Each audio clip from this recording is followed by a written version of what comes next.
This episode of Another Happy Pod is going to contain spoilers.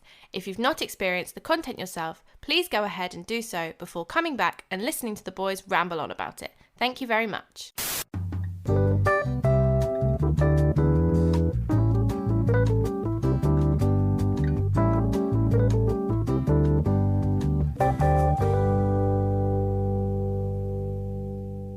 So, as a great man once said, this is where the fun begins. For fuck's sake, how long have you had that?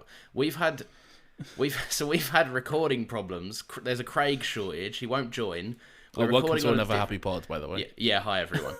We're doing a different thing. Hello, so I'd imagine that Nathan... Hello there, Nathan. I'd imagine you've had this up for...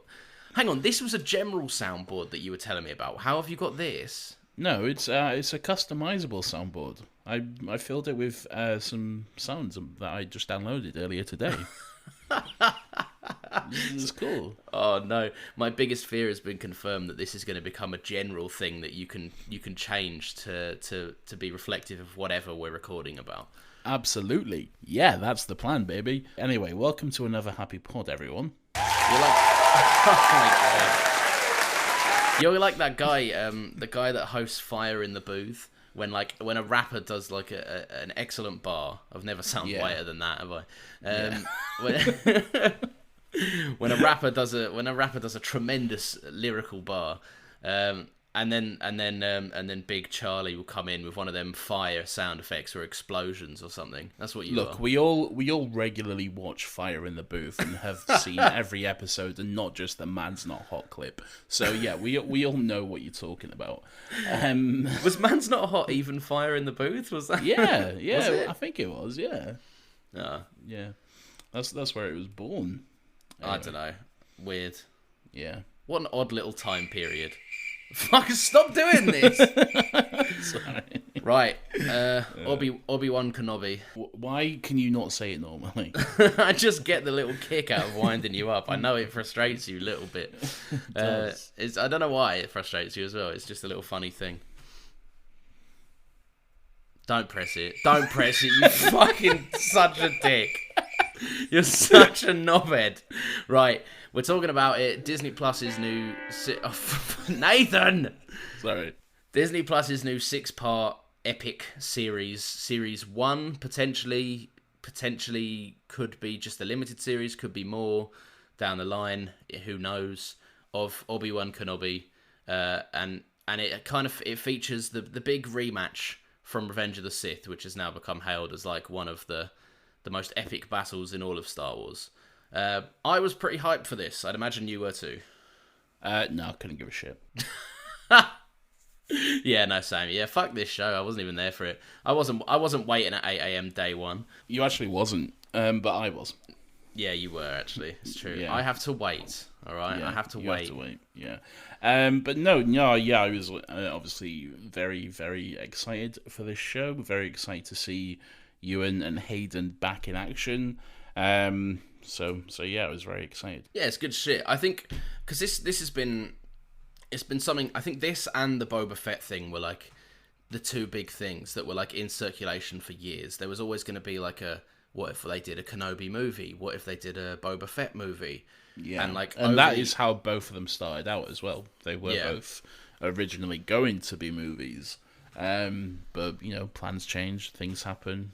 I think once like Disney Plus came out and they saw the success of The Mandalorian, they like switched up gears and thought, let's try something new here. Let's see if we can do this. And I think it was who was supposed to direct Boba Fett. I think it was. I think it was Colin, wasn't it? Colin. No, it wasn't Colin Colin. was That going was to do episode 9. Yeah, It was Josh Trank. Yes, it was. It was Josh Trank, yeah. I think he was even announced as... or they were going to announce him because he was due to appear at Star Wars Celebration, like, I want to say 2015, I think. But then they said, like, just after Fantastic Four came out, oh, he's sick, he can't come. Did they really? Yeah. And then that very quickly changed. To be fair, he was dealing with a lot of shit around the time that movie came out, so maybe that is true. Yeah. But But yeah, just Yeah, quite. we could go into a whole thing about how, certain directors don't deserve just like the relentless fucking attack that they get for making a movie that people don't like. If you haven't read Josh Trank's review of Fantastic on his his Letterboxd, I think I'd highly recommend it. It's a good read. Yeah, good little insight as well. Yeah, some eye-opening stuff in there. yeah, it's pretty funny. But Josh Trank aside, here we are. Here we are indeed. Yeah, I was quite excited for this. Obviously, I didn't really know, because obviously this was one of them things where they were so reserved about putting stuff out there for it until like a week before, when you couldn't go on YouTube without seeing a fucking Hayden Christensen and Obi-Wan Kenobi, and Ewan McGregor did this interview, and they did I don't know, they did the British. They answered the web's most searched questions. Yeah. They I don't know, they ate British and American snacks for some reason. They put their pint glasses on the side of the thing they agreed with. They put their hands in boxes and felt various bugs or something, whatever. Did they have a hot one? I don't think they did have a hot one. That's because they had hot many. They couldn't stop. But yeah, it was kind of like really, really quiet on the front of everything, and then all of a sudden, it just kind of exploded. And then before you know it, you have the first 2 episodes, and then it felt like a really quick wrap up, didn't it? Like it felt like the 2 episodes were out, and then we had 3 weeks of hype, really, and that was. Yeah, it was a quick. Yeah, it was quite quick, just because of the way the episodes, the release was structured. Yeah. So one thing I wanted to ask you: some people could say the expectations are the thief of joy. Okay. And, yeah. And what would you think about that? And did you have any expectations going into this show? I always try and go into something that I love with lower expectations than normal, because I'm a strong believer of, film shouldn't be written by fans, because 9 times out of 10, but 9 times out of 10 the ideas that fans put forward are just so lame, bad, and surface level, boring. I've got some notes on that. Trust me, we're going to discuss that. Okay, all right, and and it's just so I think. I agree with it to an extent. I think I went into this with the expectation of what I really want out of it is some Obi-Wan Kenobi dealing with some trauma stuff. Yes. I was already skeptical about the amount, naturally, that we'd see Hayden, because, as we know, his face looks like a burnt sausage. So that's a lot of prosthetics, and he's that's a lot of prosthetics. Take into account that he's also way too old to realistically portray the age he was in flashbacks. But point proven, I was wrong about that to a degree. Okay, yeah. And also the thing, if it wasn't even just for that, like he's supposed to be in one of the most iconic helmets of all time. Yeah. In pop culture, like history. It's like one of the most up there in terms of recognizable pieces of IP ever made. So I was like, they're obviously going to lean on that to a degree. I think, I don't know. It's tricky. I went in naturally trying to hope for the best, and I liked what we got. But then I also realized, like, when they were making episode 3, they didn't build it with this epic fan service in mind. It's in the latter appreciation of the prequels that people have come to love the hello there and the kind of the meme of it has given it a second life. I prayed that they wouldn't rely on it too much, and I also prayed that they'd uphold the epicness of what it should be. And I think they found a middle ground to a degree. I think I said to you, I was actually hoping he doesn't say it in the show, just because I don't think it's necessarily needed. Like, and if like in the very first episode, like there's some, let's say, some Jedi just strolling through Tatooine, and then they come across a hooded figure, and he pulls the hood down, and then he goes, "Hello there." Then I would have been like, okay, is that necessary? Because then that would have been that would have been the empty fan service. But the actual hello there we got, it actually felt earned though, because of like what he went through throughout the whole show. So it wasn't just empty fan service. It wasn't just look at this thing that you know and that you like. It was actually. I think it was a wrap up and a nod, wasn't it? Like it was at the end of the last episode. He was seeing Luke, and it was clearly just supposed to be a little reference, a little nod and a wink. But I think it's slightly more than that. I think it's also showing that he is, more. He has progressed more from like when the series started, and he's more into the old Ben character that we see in A New Hope, rather than the traumatized Obi-Wan from previously. So I think it's a little bit of that as well. No, I get that, yeah, and I think they certainly do lean into that. One thing I loved about the opening of this, like you say, is just how traumatized he was. Like, it's very... Obi-Wan was like this kind of paragon of hope and doing things the right way, and justice should be, upheld and everything like that. A very, like, a big schoolboy rule follower. For me, Obi-Wan is the embodiment of what a Jedi should be. He's like the poster boy. He is a Jedi through and through. Yeah, exactly. And to watch him kind of like just be completely crushed down by the system. He has his monotonous days working on like some weird kind of factory line, stealing his little bit of meat away every day in his little napkin. And then like cute. It's cute, but then like he's so obviously destroyed from what he once was, like a general in this fucking like a war hero, like to this. And then you see a young Jedi, and it's his first opportunity to kind of take back what was lost and maybe make a stand, however hopeless it might be. And he's just like, yeah, go home, dude. I can't do this shit. Not anymore. Yeah.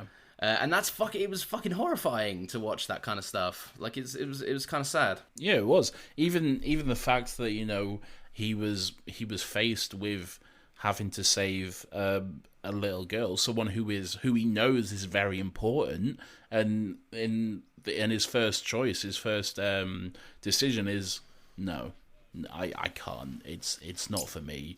You need to get someone else. I can't do that anymore. That's not my life. Because he is just so fucking traumatized and broken from believing that he killed Anakin, from the loss of the Jedi, from just everything that happened. It's truly broken him, and it's as strange as this sounds, it's so good to see Ewan broken. It's very good because he does it very well. Yeah, and I think it closed some gaps in between, like where we pick up in A New Hope and where this is left off, because you can kind of see why he is this little weirdo in the desert, like this little odd space wizard weirdo. I think this really informs where he ends up in A New Hope in quite a big way. And they pulled a fast one on us as well, because they had young Luke in the trailer, which kind of, I think maybe, obviously it's a big thing to have like Luke in something, even regardless of what age he's in. He was a baby in the prequels, and people were still like, Luke. Yeah. But what they obviously didn't show was that he's gonna be in like 2 scenes, and have like pretty much like less than a half page of dialogue of lines. I think he had like literally 2 lines, if that, in the entire show. So. But who actually was there, and who was basically a co-lead, was I don't know the actress's name, but the girl that played young Leia. Something Vera Blair or something like that. I can't remember off the top of my head. But yeah, no, young Leia was probably the absolute biggest surprise of this show. Was not expecting it whatsoever. As soon as we had the establishing shot of the city on Alderaan, I was like, what the fuck? What are we doing here? Yeah. And then we see the handmaidens and stuff getting this young girl ready. I was like, holy shit, we're doing this? Are we doing this? We're doing it now. And then it's a little alien girl. And I was like, okay. But we're still on Alderaan, though, so why show that?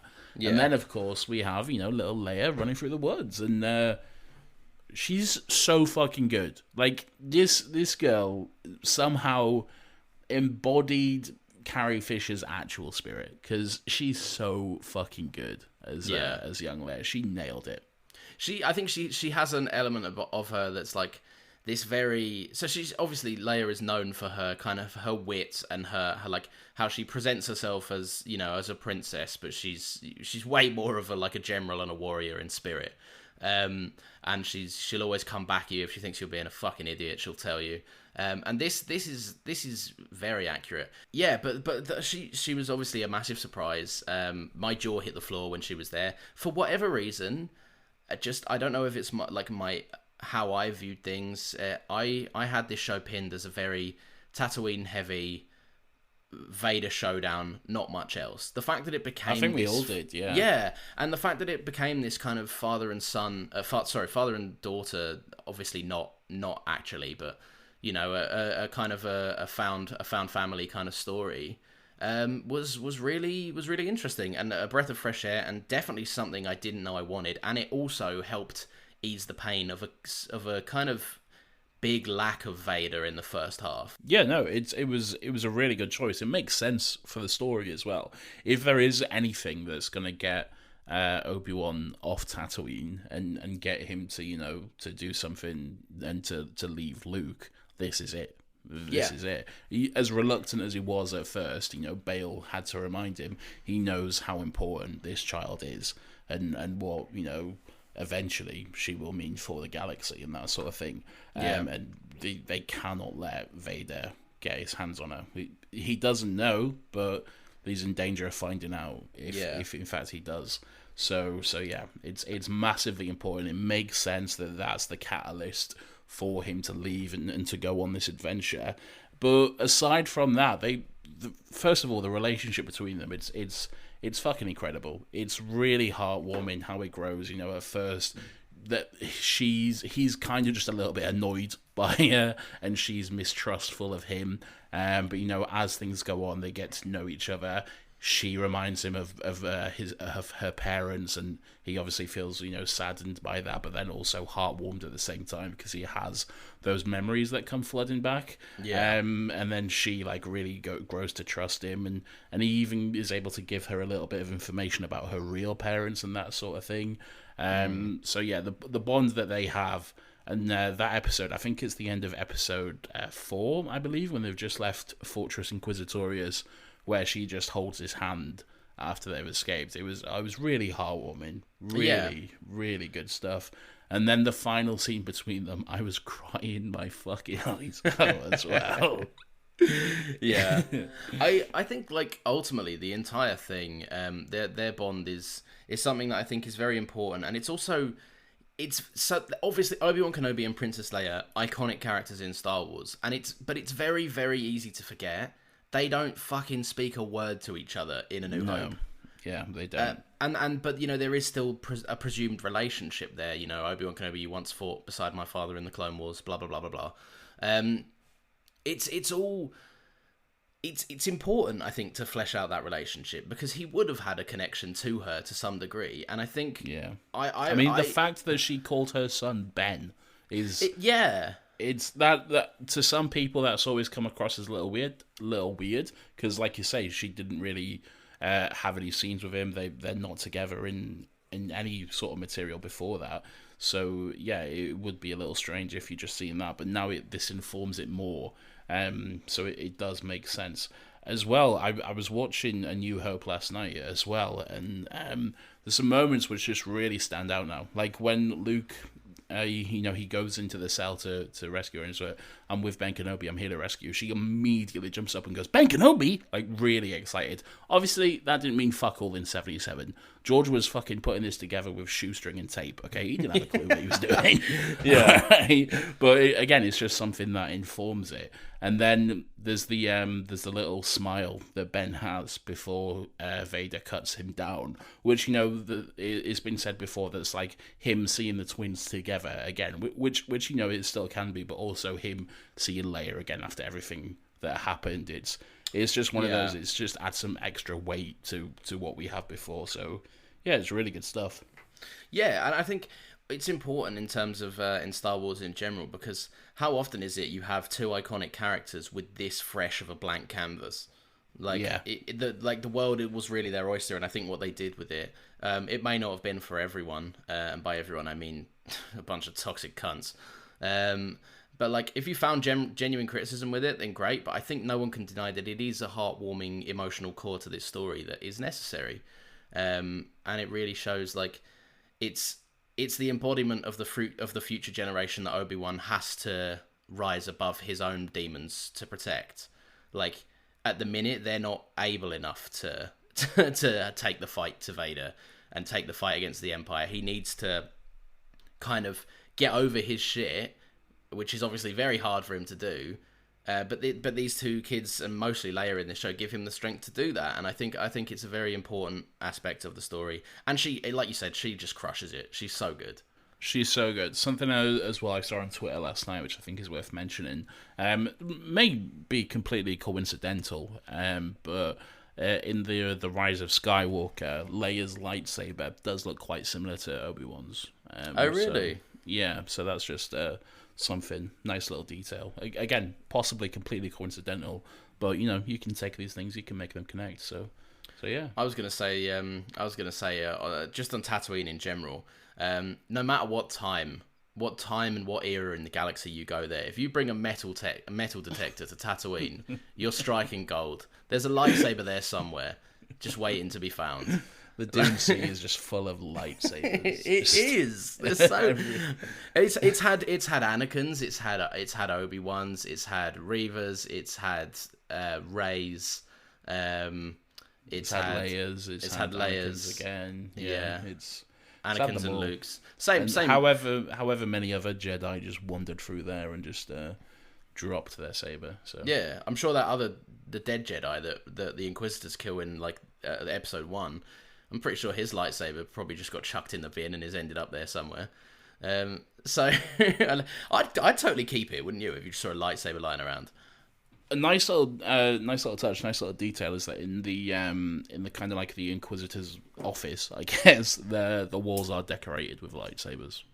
Are they really? Yeah.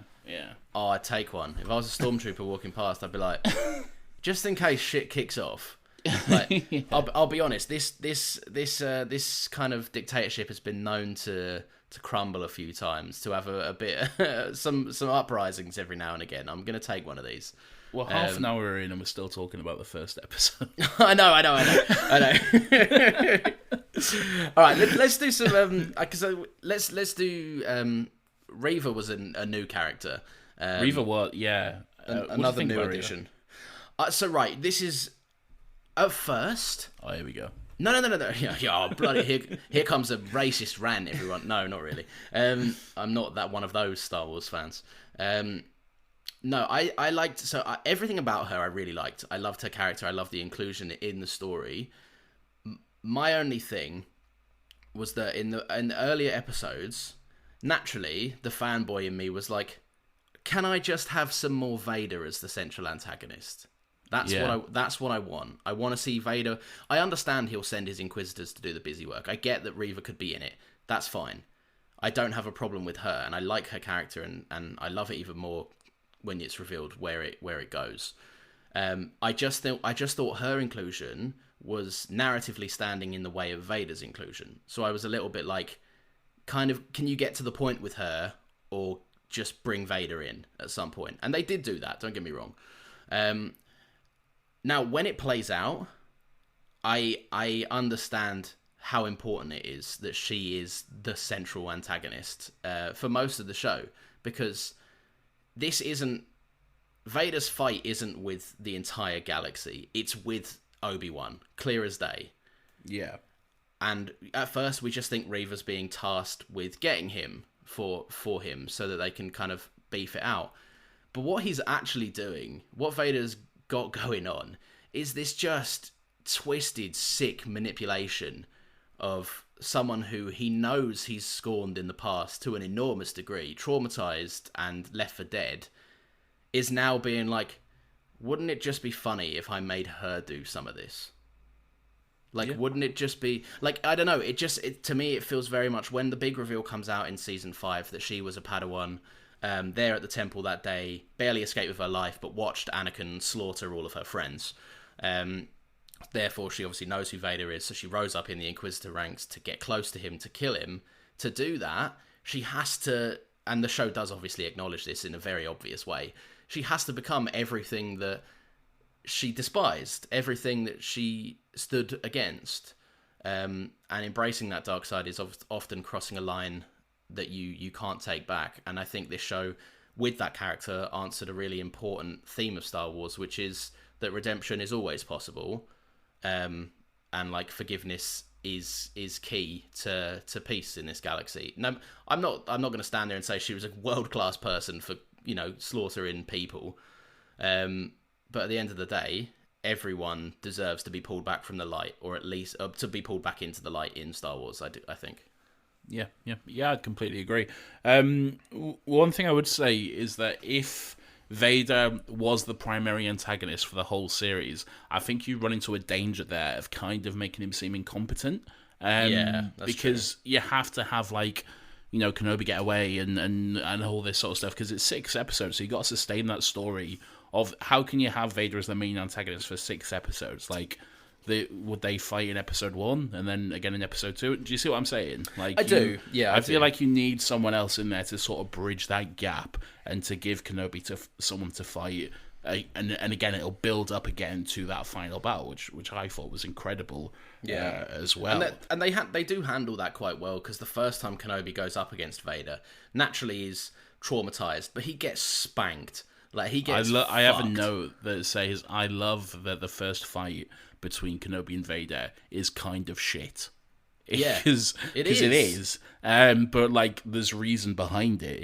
It's not just bad choreography. It's not just bad, storytelling. There's weight behind it with the characters. It's Kenobi's having a fucking panic attack while this is all going on. Yeah, and he does not know how to deal with it all. So yeah, it's really good seeing that stuff. And he's on the offensive as well. Like he's on the back foot, mainly because in his eyes, everything that he's done to Anakin, like everything that Anakin is in his eyes, is his failure. And that again, that's something else that's addressed. He doesn't want to just take more swings at this guy.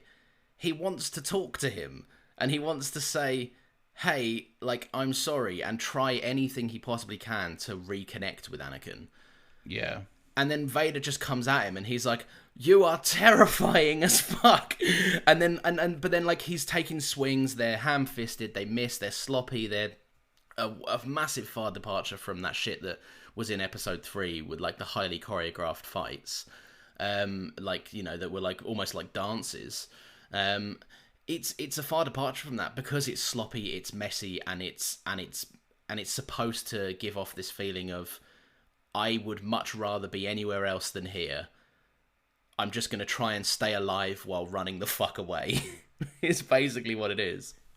Side note, I saw after that episode aired, I saw someone say, so that was the big rematch we've been waiting for, and I was like, obviously fucking not, you dickheads. Just imagine waiting for a TV show to be finished. That's something else as well. That's something else that we should talk about, I think. We should, yeah, because that has actually been a big thing going on, really. It's exhausting. It's so frustrating as well, because, no one gives these TV shows a chance to breathe. The same thing happened in The Mandalorian. People getting outraged before plots had actually developed and finished. When The Mandalorian started and Din was not taking off his helmet and that sort of thing, everyone was like, well, Mandalorians do that. We've seen them in Clone Wars, so why are they not doing this? Disney's ruined canon once again. And turns out there's a thematic reason behind it if you just wait for the story to develop. Same thing with, the Grand Inquisitor getting stabbed and Reva knowing who Anakin is. There's reasons for all of this stuff. So I have an opinion about this, and I'm unsure whether this is one of them moments where people will listen to this and go yeah, that's obviously it, or if this is a relatively new thought. It's one of them things that's hard to tell, because you just can't work out to what degree of a moron some of these fucking people are. It's with the culture that we live in terms of there'll be Easter egg videos out 20 minutes after the episodes air. because people will be watching the scenes, researching at the same time, and then have a team of like 6 editors to smash this video out. None of them have spoken to each other. None of them know what's going on. Like, they just know that they've got their 2-minute section to get out. We're in this culture, and this isn't, there are some channels out there that do that, and they do an amazing job at it, and they're positive, and the things they don't understand, they say, well, let's wait for the next episode. Yeah. But the toxic culture on YouTube and Twitter is that these reactions make money. They're monetizable in a very real sense. So if you don't have a title and if you don't have a strong opinion on certain episodes because you're simply waiting for the story to play out, you're not going to make money against the person that's like, well, it's episode 1 and Disney have already murdered my wife. Like, there's an argument to be made that Disney is blurring the line between art and content. There is absolutely a line. There's absolutely a conversation to be had there. But these people are making it worse. These people are reinforcing that this is just content to be consumed as it is, and not art that should be appreciated as a whole story and enjoyed in an episodic format, and where your thoughts can formulate afterwards. I understand speculation. I think it's cool when channels go online and they go like, yeah, maybe this could happen, maybe that. But then if you want that to happen and then you get mad that it doesn't happen because you let out all your opinions and made yourself look like a fuckwit on episode 3 when there's still 3 more to go, that is your fault. And you are dumb for expecting it to go your way because you wanted it to. I can guarantee you Lucasfilm know more about Star Wars than you. Okay? Yeah, exactly. They didn't get it wrong. They didn't break canon. They know what they're doing. Okay? Oh, God. So, just wait. It riles me the fuck up, It's so frustrating. It's because it's just pointless anger. There's just no need for it. The fact that, like, after episode 4, everyone was pissed off because there was no Clone Wars flashbacks, okay? And then, literally, the very next episode, we open up with Hayden as Anakin just before Attack of the Clones. It's, literally just fucking patience, mate. Just have a little bit of patience. Just take that one step. Just have a little patience. Very good, very good. Thank you. What do you? So kind of we've got to the Vader's big fight, and then episode 4 takes place. It's a bit more of a let's lick our wounds kind of thing. And that's remind me. Episode 4 is when Obi-Wan sneaks into there's Jedi Fallen Order, but with Obi-Wan. Yeah, okay, cool. All round good episode. It does what it needed to do in terms of it's a 1-2 gut punch where Obi-Wan's just had his fucking, he's just had his shit rocked by Vader big time. And then he has to go into the place where he's almost certainly unprepared to be. I think what's going on with that fucking big wall of dead Jedi? So I guess it's just like a sick power play, kind of, just like for the Inquisitors to just go down there and remind themselves of what they've done, to be like, look at all these Jedi we've killed, look how cool we are. I guess it's just something like that, which isn't unheard of in Star Wars. That kind of shit has come up, before, and that type of stuff. It's just some weird tomb, really. The Padawan in there, the dead Padawan's got to have done some, like, now that we know where the story goes, got to have kind of rocked Reva's stuff a little bit, isn't it? That was fucking horrific, I thought. The fact that there's just a dead child preserved in whatever that is, like fucking amber or something, that is really fucking horrific when you think about it. Yeah. Just in the fucking wall there on display.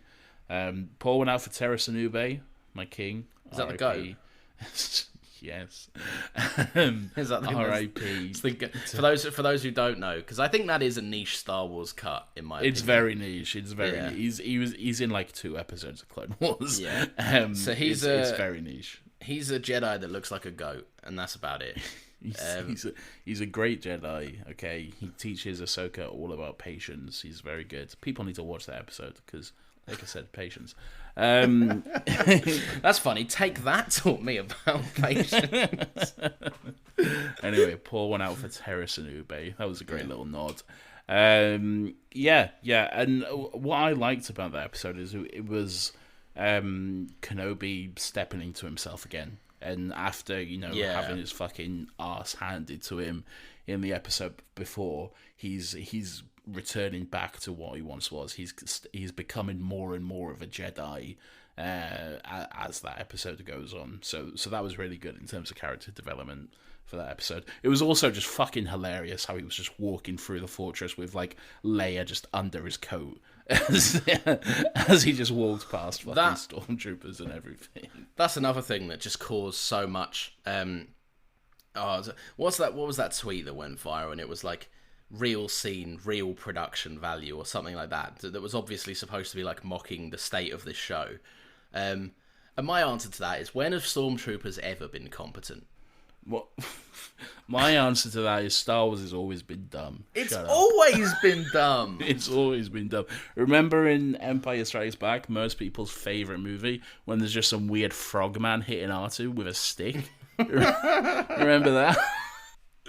And Chewbacca's wearing his like welding goggles. Like it's everything is designed in Star Wars to be a little bit silly. It's just silly. Get over it. If you, look, I get it. All right, you're not taking like someone out of a military compound by putting them doing the Eric Andre show and having someone under your coat, right? It's not happening in real life. But guess what? This isn't real life. This is a TV show in a galaxy far, far away. If you can't handle a little bit of light stupidity, then fuck me, I don't want to live in your world, because it sounds very dull and boring. One thing I will mention as well, we discussed it briefly, is empty fan service and fans saying what should have happened and these moments and that sort of stuff. And I don't want to harp on this too much, because I'd rather be more positive than negative. But some of the shit I've seen, man, fucking hell. There's a reason you're not a writer, okay? There's a reason you're not writing for a TV show.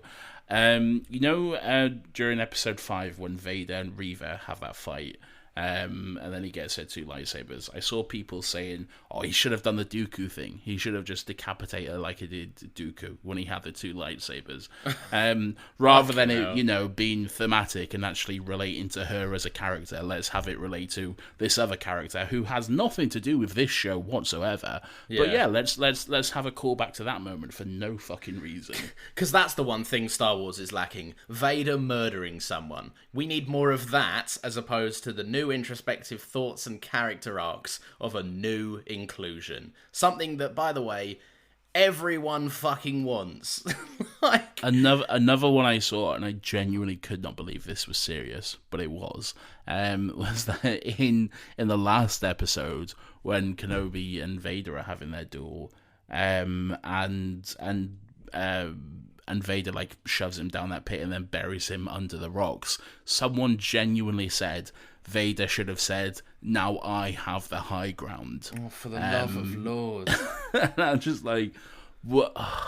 That is possibly some of the worst writing I have ever seen. So I can see why they didn't go that way. Nathan, what you should have done, is buried him under the rock, stood up on the cliff and gone, Uno reverse, and then and then fucked him up. It's these people.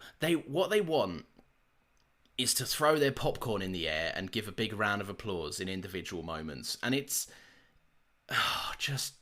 They don't want stories. They want moments that they can point at and recognize. They want to do the Leonardo DiCaprio meme thing. That's all they want to do. They don't want stories, and it pisses me off. And don't get me wrong. I think there's a fine line. There's not a fine line. Sorry, I think there's a happy medium between that place. Yeah, I want to see Kenobi do some stupid shit that calls back to some other stupid shit. Don't get me wrong. When Kenobi fucking in the fight against Vader, the second fight, the fight at the end, when he did the classic Kenobi pose, I was like, oh yes, that was a great fucking cheering moment. But it was a moment that made sense, and it was a moment that felt earned. You don't just, like I say, shove it in there at the beginning for no reason. You have to have reasons and weight behind it all. And also, there's a line between something that's excusable as just a light nod and a wink, and there's also something that's like fucking like just bad and poorly done and stupid and something that Vader wouldn't. Vader doesn't turn around. Vader's been sassy once and it was already weird. It was weird, yeah. So don't do it again, is what I'd say. Vader isn't sassy. He's not a character known for his wit. I think kind of is. Yeah, well, yeah. The one thing that kind of it does great fucking what's this word? Boils my piss is the expression, a little bit, is when people say like for example, obviously Qui-Gon came back, and I don't want to jump ahead too much, but just while we're on the topic of the fan service stuff, Qui-Gon came back, and people were like, "Oh fucking hell!" And not this is a character in that universe. He can come back. That's not fan service. He's a character that exists. It's also a story beat that's been woven in from the beginning episode as well. So yeah, it's not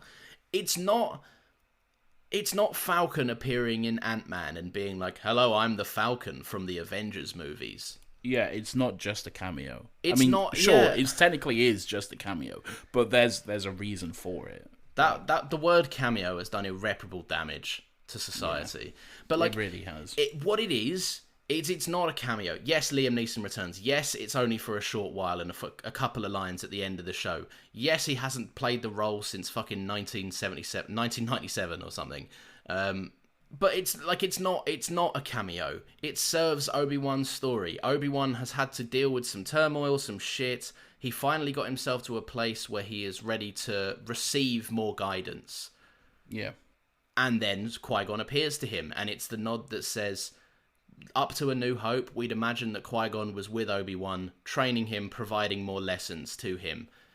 Right? And that's why he's not so fucking... He's not like, Luke, please bring me death. I've been alone for 9 years on this rock.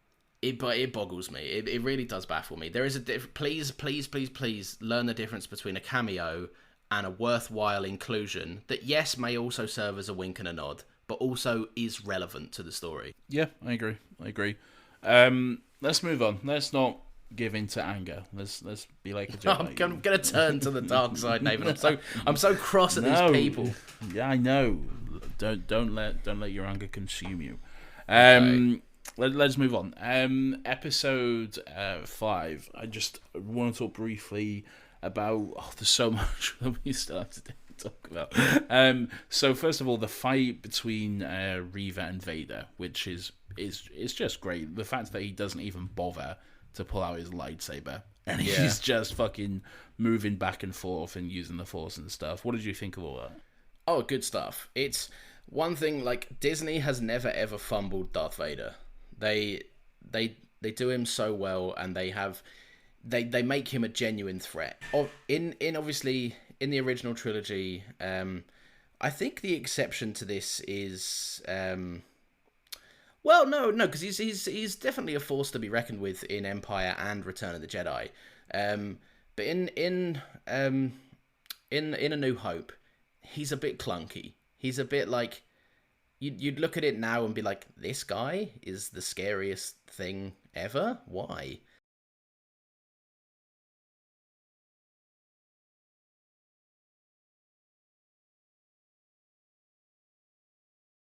And when you die, I'm then still gonna taunt you in like what looks like an Arkham cutscene, like like the death screen. Yeah. With the people standing above you, like being like, "Haha, I killed you."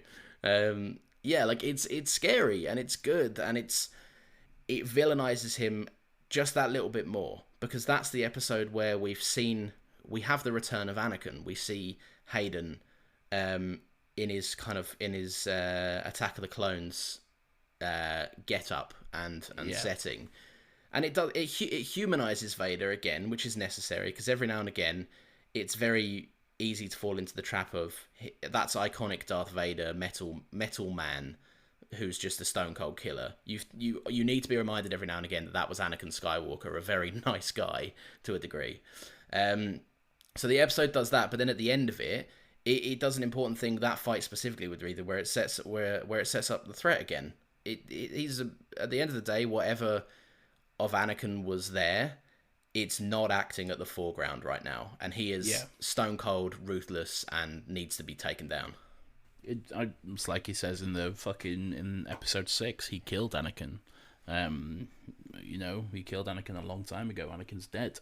Whether or not you want to take that literally or not, that's a whole nother discussion. And I think there is sort of wiggle room around all that sort of stuff. I don't think Anakin is truly dead because, well, obviously he comes back to the light at the end.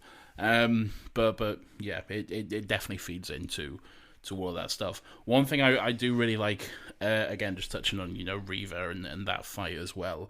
I like where it ends up for her and how, like, after, 10 years of just seething in her own anger and rage and not progressing and just feeding off hatred for 10 years, it gets her fucking nowhere. Yeah. After 10 years of doing that, she is in literally the exact same position she was as that child, being stabbed in the exact same way. It did absolutely nothing for her.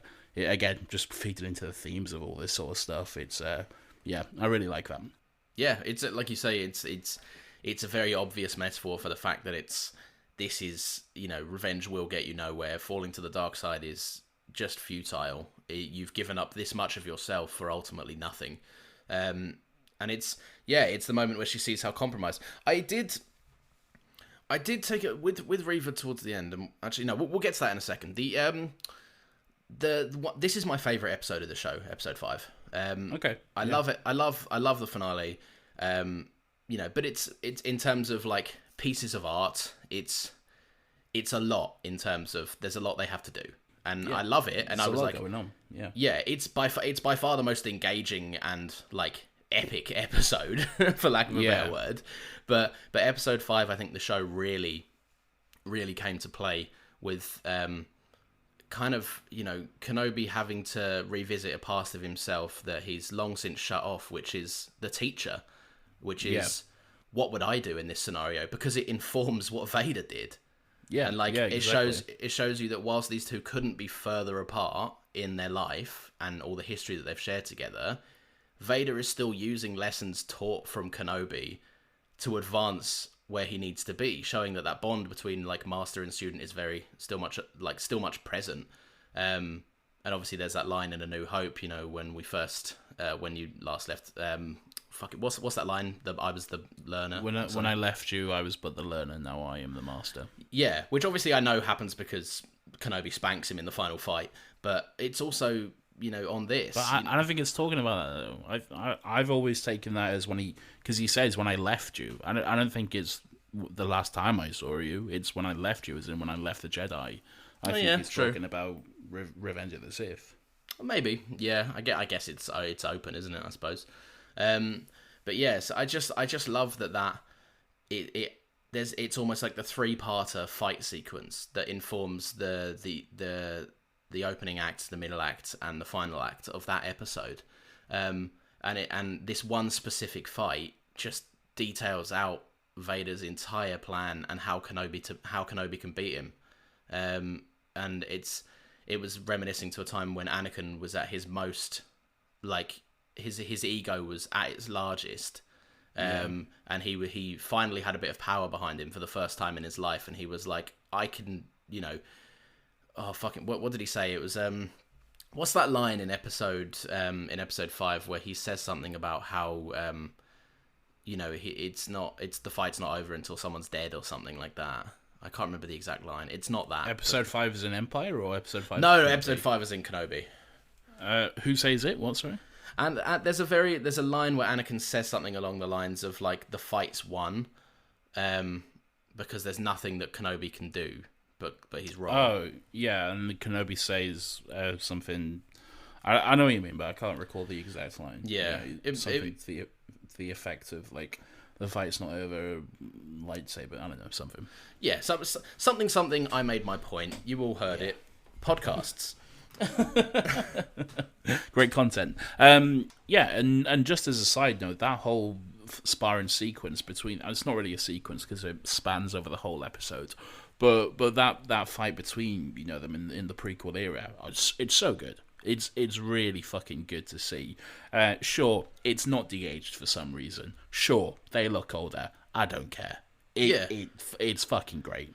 It's really good, and the fact that you can see like the fight choreography that feeds into their battle as well on Mustafar, because they do the whole like as soon as the fight on Mustafar actually starts, the bit where they're just proper fucking hammering into each other, they do that bit and all that sort of stuff. They go back to back, like they was on Grievous's ship in Revenge of the Sith as well. All really, really good callbacks, really good stuff throughout that whole sequence. Yeah, it's like, firstly, the best two hand-to-hand lightsaber duelers are back. Like, these two have always, maybe it's because the prequels have always demanded more of lightsaber combat than any other era of Star Wars, but these two, and Hayden specifically, they're just world class at this kind of shit by now. Like, the way Hayden portrays Anakin fighting has always been so captivating to me. Like, to watch him fight when he's putting his whole I don't know why this came to my head, but he's putting his whole Vaydusi into it. Yeah, he is. I'm very interested to see I would imagine there'd be the eventual Disney Gallery Obi-Wan Kenobi, which will come out about the making of this. And I'm really interested to see how much of that is them having to learn it again, and how much of it is muscle memory, and then just jumping back into it, because I'd imagine there would be some of that just coming back to them. So I'm interested to see that sort of stuff. Well, like fucking Ewan McGregor, it was the better part of 10 years of his life, like, training for this kind of stuff and doing this stuff. Like, Hayden obviously a little bit less, maybe like, I don't know, 6 or 7 years or something. But it's like, you'd have to think they picked it up fairly quickly, but at the same time, they're older men now. They are. They're older men, but they're still going. They're fucking doing good, despite that fact. I mean, Ewan's like 50-something now, but he can still move with the best of them. Exactly. I also think, like, on the de-aging front as well, like, I've always been a thing of, like, at first, it's so very obvious that they're 10 years older. Okay, whatever. Yeah. It doesn't matter. If it gets across the point of what it does, then I'm fine with it. Like, yeah, absolutely. It's not like, to me, there's a big difference between this and then, like, CGI Palpatine's face in Episode 3. When it does sometimes, when I catch it, it does take me out of the sequence. Like, I prefer it to just be untouched. If they couldn't do it confidently, then I respect the fact that they just went, they get it. They know what this is. Yeah, fair enough. And they look good. Sure, you notice it, but, they're not fucking decrepit and horrid, they're still handsome men looking great. So, also, to anyone listening that had a problem with it, you moan when they do it, you moan when they don't. Pick a fucking side. Lawrence, don't give in to anger. No, Nathan, I'm so frustrated with the reaction to this show. So am I, but don't give in. Okay, all right. I'm sorry. Okay. It's just so hard when I'm right. Lawrence, let it go. Let it go. I know. Let the force in. Let it go. No. Yeah. Do you have any kind of thoughts, or have you thought about it at all when that fight takes place? Do you have, like, any sort of headcanons on that sort of stuff? It's before the events of Attack of the Clones, or at least the Geonosis stuff, because he's got a hand. He's got his hand. It's definitely before Attack of the Clones, yeah. I don't know when. I'd imagine maybe, like, because he's back in, he's back in Coruscant. He hasn't been there in a while because of Padme and XYZ. Oh no, Padme's the one that returns to Coruscant, isn't she? Padme returns to Coruscant, yeah. Yeah. So I don't know. I guess just before Attack of the Clones, I'd imagine. I like to think it's immediately before, because, like, at the start of the episode, when we see Hayden, he's actually looking out towards Padme's apartment building. Oh, okay. That's it in the distance there. So I like to think they've been informed that they're going to be, assigned to protect Padme, and he's just taking a moment to look at that, and they'll have a little training session, squeeze one last training session in before they go and jump up to that elevator ride. So, I like absolutely no basis for that whatsoever, pure speculation headcanon, but But yeah, that's why. No, I think that works. It slots in quite nicely, and I like that if you take it in that way, they're staying true to Attack of the Clones Anakin being a top tier predator, so it keeps it accurate. One thing I thought about in that training session, right? Yeah, these aren't prop lightsabers, right? Anakin is straight up chopping Obi-Wan in half if Obi-Wan is not out of the way. there is a training setting on lightsabers.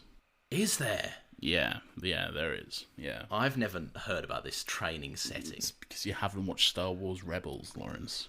Fucking Star Wars Rebels. Need it for all my canon. Why is it to enjoy anything these days I must watch 27 seasons of a Clone Wars show that is predominantly, I hear, mostly fine? I don't care what you hear. You listen to me and no one else. No, I'm letting the anchor in. Yeah, Nathan, Jesus. The 7 seasons of Clone Wars, 4 seasons of Rebels, alright? It's very doable. You just watched like 28 years of Breaking Bad, so fucking deal with it. I had to catch up. So let's move on from that fight and then go to another fight. Let's move on to the rematch of the century. The big one, the showdown, the Obi-Wan versus Vader. What I live for in Star Wars, and I do understand that I'd have a lot more of this if I watched Rebels or Clone Wars or whichever one it happens in. I think it's Rebels.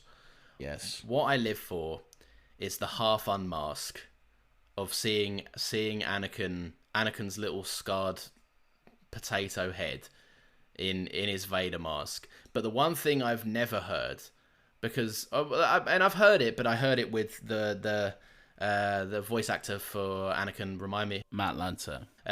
Yeah, I've heard it with him because I've seen that scene where he confronts Ahsoka or the other way around or whatever. One thing I've never heard is Anakin's voice, as in Hayden's voice for me, because that's my definitive voice. Yeah, like that's just how I hear it because I've never seen enough of the Clone Wars to really resonate with his voice in that. Is just there's something about it. It's so good. It's so good to see his face like half caved in, and you can hear his voice coming in and out of being more Anakin, more Vader. Like there's something about it that's just so pleasing and scary and kind of sad about the whole thing. It was really good sound mixing on that part. The way, the James L. Jones voice is slightly broken and distorted, and the way Hayden's voice peeks through, and it kind of switches back and forth between them. All of that was really good. And yeah, something similar, something very similar is done in Rebels. It's almost this scene identically done, really, but with Ahsoka instead of Kenobi. It's a really good moment, and that's okay. I'm perfectly okay with that because it's a great moment to see again, and like I say, you get it from a slightly different perspective. But yeah, it is done really well, and it's really unsettling as well seeing Anakin smile underneath the mask, that wicked, again almost predatory smile that he had. Because I heard this somewhere, I can't remember where, but the idea of Anakin smiling under the Vader mask is just really unsettling. Like, while he's just slaughtering people, that's not really something you think about, really, because obviously the mask is there, but there is a person underneath it. What I loved about this is when you get so Vader's obviously gone down a path that is very hard to break, as we see, because every person Vader in the original trilogy speaks to, he's like, you want to help me kill this old guy, and it's obviously an unbroken path. But the one thing that we kind of see in A New Hope is that Obi-Wan and Vader's relationship, it looks almost civil. Yes, he kills him. Yeah. But they have a chat. It feels like an old acquaintance doing what needs to be done. Yeah. That's what it feels like. And then this kind of got me a little bit in a kind of a hook, line, and sinker moment where, and I think the dialogue is very intentionally kind of crafted in this way, where for a second you think that Anakin might be letting some emotion out. When he says to him, like, I am not your failure, Obi-Wan. I killed Anakin Skywalker, and you see that moment, you go, is he kind of like giving Obi-Wan the closure? Like, is he kind of being like, not like I'm not going to stop what I'm doing, but at the same time, stop killing yourself over this. Yeah. Is he giving him He that? is, but unintentionally. Yeah, he is. But what I'm saying was, did he mean to do that? Does he not mean to do that? And then when he obviously quickly then turns it and says, I'm still going to fuck you up, like I'm going to fuck everyone else up, and he very quickly just turns straight back to the dark side. It's like, if he ever left it, obviously. It's even shown really well with the lighting of the lightsabers on his face as well, because it's like you see Obi-Wan's blue reflected on his face, like as he's initially saying that, and then Ben's lightsaber lowers and Vader's rises, and then just the red takes over, and it's really good, really well done. And it's such an interesting scene, and it's really well done. What do you think of Obi-Wan's fight style in it? Because he does go a bit Super Saiyan.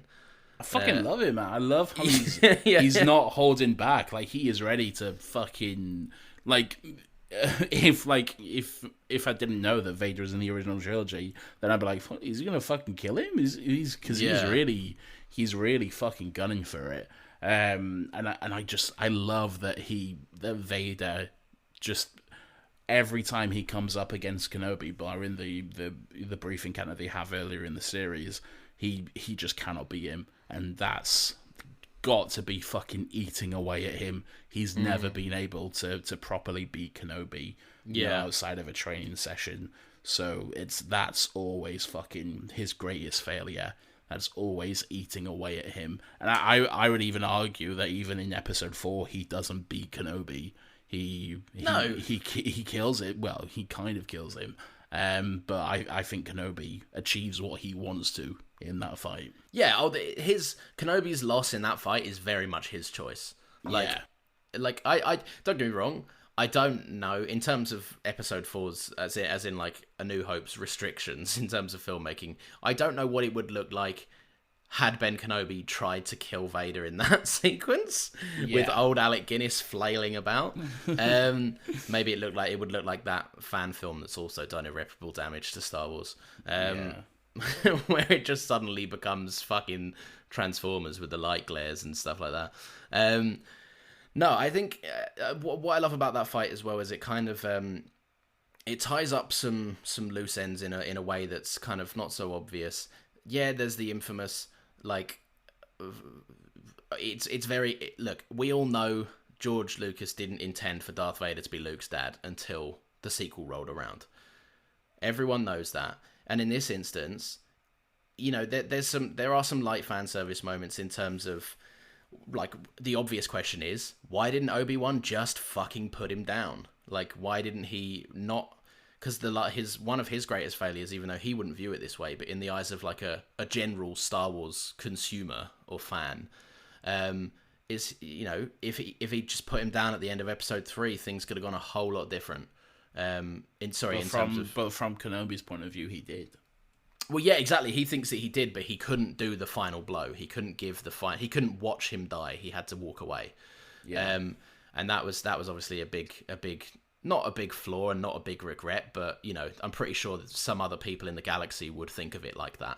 And in this one, you know, he's ready to, you know, as crushing as it would be, he's ready to take the responsibility for his former student and say enough is fucking enough. Yeah. And when he finally goes, you know, when Vader's, like, true intentions are revealed, when he finally is like, yeah, as you thought I was getting redeemed, I'm not getting redeemed, and also I'm never going to fucking stop, and you're going to die, and I'm going to kill everyone you fucking love, all of that stuff. He's like, look, like, to me, I read it as, like, maybe there's something left in you that I can't access because we have too much history together, but also at the same time, you're no longer Anakin, therefore my business with you is done. Yeah. It's very much Luke in Return of the Jedi throwing his lightsaber away, you know, not fighting. It's the chance and the choice to be better. Obi-Wan says in A New Hope there are alternatives to fighting. He says something similar in Episode 5 of this, I believe. It's again Ben becoming the Jedi that he once was. And I just love that stuff. I love that he rises above it all. He realizes that this is no longer his mistake to fix. It's time for him to be a Jedi once again. And, part of the Jedi way is just not killing someone in cold blood while they're down, because that's given into anger. That's given into the dark side. And even in moments where, he does let the anger in throughout that fight, it's very clear beforehand that he is letting some of that feed into his fight. But the way it ends up, the way it winds up, it's a really good emotional connection and emotional beat to the whole fight in Return of the Jedi again, which I enjoy. You've got the kind of lovely moment when he's trapped under the rocks, and he first starts letting the floods of Anakin's rage in, and he starts channeling the fact that, this is his responsibility. He's feeling anger towards the fact that Anakin almost betrayed him in this way. But then he very quickly returns to the warmth of his memories with Leia and his duties to Luke, to look over him and stuff Puts like that. The past behind him. He focuses on the future. Yeah. So the new hope, as it were. So that's what he focuses on, and that's how he's able to to rise up and above it all. So thematically, really good stuff. That's the shit I love in Star Wars. The one thing I was going to say about this episode that I said I'd save it for a sec. Whilst I get it and I understand why, and I understand that there needed to be something for her to do, and I understand the parallels then drawn between hunting a child, i.e. Reva, i.e. Anakin, I do think it was a little bit of a departure for Reva's character. It felt like, yes, she obviously knows that Luke is Anakin's son now, or she at least knows he's a boy very worthwhile protecting, and she's not stupid. She can put two and two together. And she goes to hunt him, and I get that that's giving into it, but she was just humbled by Vader in the biggest way, and she knows that Vader doesn't know this. She knows that Vader doesn't know about Luke. So, what's she doing? I think it's a way for her to get back at Vader in the way that I think she can... I don't know if she would have ever gone through it. Obviously, she didn't in the actual show, but a way for her to kill this boy, to then bring him back to Vader, I should say, and be like, "This is your son. Look what I did. Look what I'm capable of." Blah blah blah. Whether or not that's the intention, I don't know. Yeah, that's just a thought I have. It struck me as a shame. I get why, and I get that it was the quickest way possible. This episode had so much to do, and I get that it was the quickest way possible to drum home the point of Reva's arc is to not give in to the violence that was kind of dealt to her, and not carry that cycle of violence forward, and instead put a stop to it. But at the same time, the breakthrough that she had in episode 5, where she revealed who she was to Kenobi, and Kenobi finally got through to an emotional level on her that wasn't rage. I don't know. It felt like a bit of kind of backpacing. I don't think she did really learn a lesson in episode 5, though. I think she was still very much blinded by her own anger and her own rage, and that was a downfall. She had a chance to go at Vader, and rather than thinking about it logically and thinking, this guy's powerful, can I really strike him from behind? No, you can't. You just fucking can't. She didn't see that. She was too blinded by her own rage, and that was a downfall. Again, she ended up in the exact same position from 10 years ago because of it. And I think what she does in episode 6 is just the final step in that. It's the final step of her holding on to that rage. It's only when she sees herself in Luke, literally, that she's able to finally break the cycle and to let go. And then I do love the moment between her and Ben at the end where she asks him, "Have I become him?" Him being Vader, and Ben's like, "No, you let go. You did what he couldn't," and that sort of stuff. Yeah, it's a nice moment of like you said earlier, redemption, and no one's ever like fucking in the sequels, no one's ever really gone. Like Luke says, it all connects. It's like poetry, it rhymes.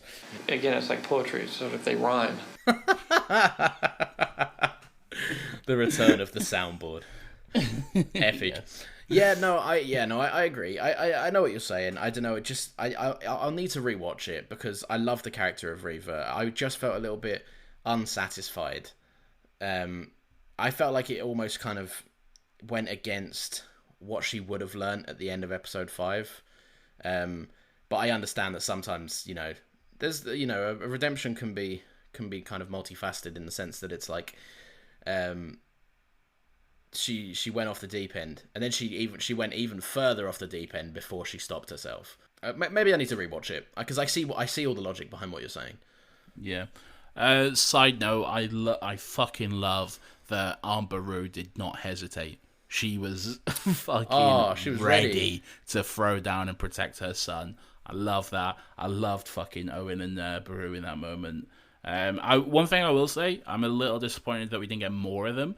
I get that it's not their story. The show ended up being something different. But Joel Edgerton and Bonnie Pice, I don't know how to pronounce her name.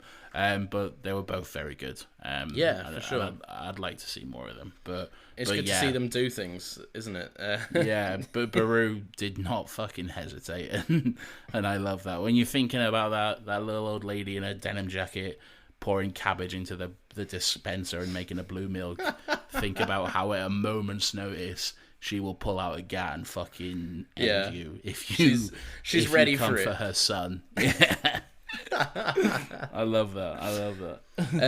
The last thing about this, the moment that I loved. Holy shit! I'm late for work. Oh fuck! Sorry, Okay. The one thing that I loved about this, one of the things that I loved about this, was the bit where Ben at the end, or Obi-Wan, whatever, he realised, maybe I shouldn't try to induct this boy into a cult at the age of 10 again. Yeah. Maybe the future will take care of itself. I'll let him just be a dude. Yeah. I'll let him be a regular person. And that is obviously, that's obviously one of the failings of the Jedi, was that it was this kind of weird cult. That at its finest, it was still this hyper strict religion and a bunch of weirdos with no kind of backbone in place for when things went wrong, because nothing would go wrong for the Jedi. No. I love that realization where everyone kind of at the end realizes, absolutely, he should just be allowed to get on with his fucking life for a little bit.